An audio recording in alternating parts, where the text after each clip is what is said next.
പ്രിയപ്പെട്ടവരെ നമസ്കാരം. ഞാൻ നിങ്ങളുടെ സ്വന്തം CP ഷാജിയാണ്. ഒത്തിരി കാഴ്ചകളും ഉത്സവങ്ങളും കണ്ട നിങ്ങളുടെ മുന്നിലേക്ക് ഇന്ന് ഞാൻ അവതരിപ്പിക്കുന്ന വീഡിയോ സാമൂഹിക പ്രവർത്തനത്തിനൊരു പുതിയ ചലനമൊരുക്കി ഗ്രാമത്തിൻ്റെയും ഗ്രാമവാസികളുടെയും ഹൃദയ നൊമ്പരങ്ങൾ തൊട്ടറിഞ്ഞ സാമൂഹിക പ്രവർത്തനത്തിൻ്റെ ഒരു പുതിയ ചലനങ്ങളൊരുക്കുന്ന ആലപ്പുഴ മൊഹമ്മ കായ്പുറം സൗഹൃദവേദി വായനശാലയും അവരുടെ 27ാമത് വാർഷിക ആഘോഷ പരിപാടികൾ ഈ മെയ് മാസം 30, 31, ജൂൺ 1-ാം തീയതി നടക്കുകയാണ്. ആ സൗഹൃദവേദിയുടെ മുറ്റത്ത് കുറേ വികസന പരിപാടികളൊക്കെ നടക്കുന്നു. ആ കാഴ്ചകളൊന്ന് കാണാൻ പോയപ്പോൾ അവിടെ കണ്ട ആ നന്മയുള്ള നല്ല ആശയങ്ങളെക്കുറിച്ചുള്ള ഒരു ചെറിയ വീഡിയോ ആണ് നിങ്ങളുടെ മുന്നിലേക്ക് ഞാൻ സമർപ്പിക്കുന്നത്. അതെല്ലാ പ്രിയപ്പെട്ടവരും കാണണം, ഷെയർ ചെയ്യണം, ലൈക്ക് ചെയ്യണം. കാരണം മൊഹമ്മയിൽ നിന്നും സാമൂഹിക പ്രവർത്തനത്തിനൊരു പുതിയ ചലനമൊരുക്കുകയാണ് കായ്പുറം സൗഹൃദവേദി വായനശാല.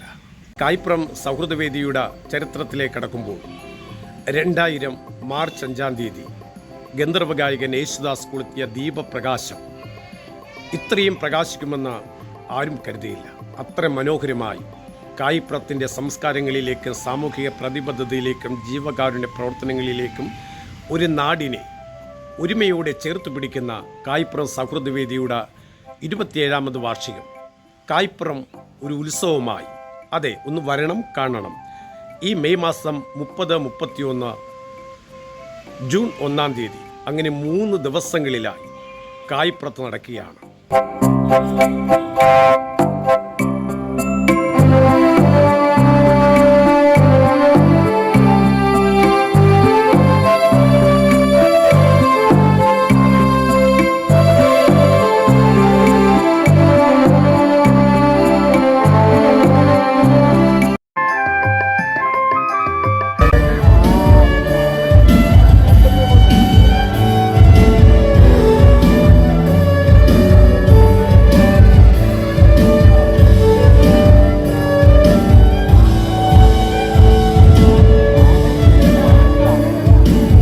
സൗഹൃദവേദി വായനശാലയുടെ പ്രവർത്തനങ്ങളെക്കുറിച്ച് പറയുമ്പോൾ ഒട്ടനവധി സൗഹൃദ കൂട്ടായ്മകൾ, സ്വാശ്രയ സംഘങ്ങൾ, അത് മറ്റു ബാങ്കുകളിൽ നിന്നും ഫണ്ട് സ്വീകരിക്കാതെ അവരിൽ നിന്നുള്ള ഫണ്ടുകൾ തന്നെ ഏതാണ്ട് 300-ലധികം പ്രായമുള്ളവർ, ഏതാണ്ട് 150-ലധികം കുട്ടികൾ, അവരെയൊക്കെ സമന്വയിപ്പിച്ചുകൊണ്ടുള്ള കൂട്ടായ്മകളും സൗഹൃദവേദി വായനശാലയുടെ പ്രവർത്തനങ്ങൾക്കൊരു കരുത്താണ്, ശക്തിയാണ്.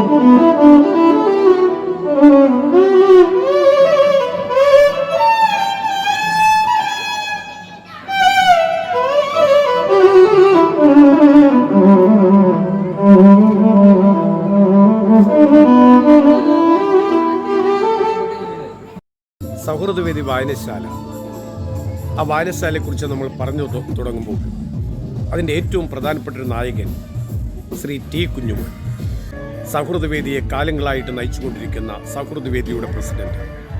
അദ്ദേഹത്തിൻ്റെ ആ തന്മയത്വമാർന്ന ഒരു സാമൂഹ്യ പ്രവർത്തനം, അത് ആ ഗ്രാമം തിരിച്ചറിഞ്ഞ, ആ ഗ്രാമത്തിൻ്റെ ഹൃദയങ്ങളിൽ, അവിടുത്തെ പ്രിയപ്പെട്ടവരുടെ മനസ്സുകളിൽ പതിഞ്ഞ ആ പ്രിയപ്പെട്ട സംഘാടകൻ.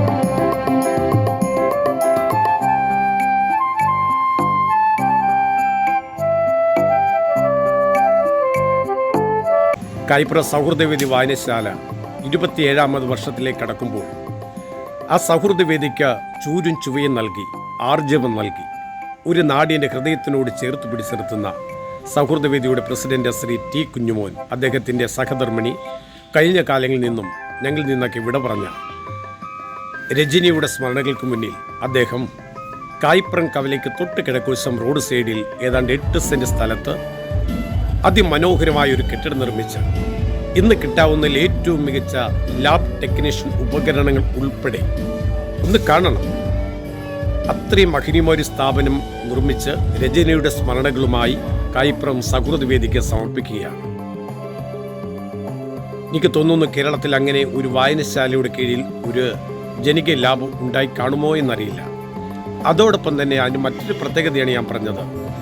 സൗഹൃദവേദിയുടെ പ്രിയപ്പെട്ട പ്രസിഡന്റ് ശ്രീ ടി കുഞ്ഞുമോൻ, അദ്ദേഹത്തിൻ്റെ സഹധർമ്മിണിയുടെ നാമധേയത്തിൽ ഒരു മനോഹരമായ ലാബ് സ്വന്തം പുരയിടത്ത് നിർമ്മിച്ച് സൗഹൃദവേദിക്ക് നൽകുന്ന ചടങ്ങും ഈ വാർഷികാഘോഷങ്ങളിൽ ഏറ്റവും ശ്രദ്ധേയമാണ്. ആലപ്പുഴയിൽ തന്നെ മറ്റൊരു സംഘടനയ്ക്കും കാഴ്ചവെക്കാൻ പറ്റാത്ത അത്രയും പ്രവർത്തനത്തിനാണ് ഇവിടെ സൗഹൃദവേദി വായനശാല, കായ്പുരം സൗഹൃദവേദി വായനശാല ശ്രീ ഈ കുഞ്ഞുമോനും വിനോദും അജയ്കുമാറും എല്ലാം കൂട്ടായ്മയുടെ പ്രതിഫലനത്തിന്റെ പൊൻതിളക്കത്തിന് സംഘാടകം നൽകുന്ന പുത്തനൊരു താരോദയത്തിന്റെ പൊൻതിളക്ക് നൽകുന്ന സൗഹൃദവേദി വായന വീണ്ടും നമ്മുടെ ഗ്രാമത്തിന്റെ ഇടനെഞ്ചിൽ പോലും താളം പിടിച്ചുകൊണ്ട് ഇവിടുത്തെ പ്രിയപ്പെട്ടവരുടെ മനസ്സുകൾ പോലും ഇങ്ങനൊരു സംഘടന ഞങ്ങൾക്ക് കരുത്താണ്, ഞങ്ങൾക്ക് കരുതലാണ്. ആ കരുതലിന്റെയും കരുത്തിന്റെയും കണ്ണായി സൗഹൃദവേദി വായനശാല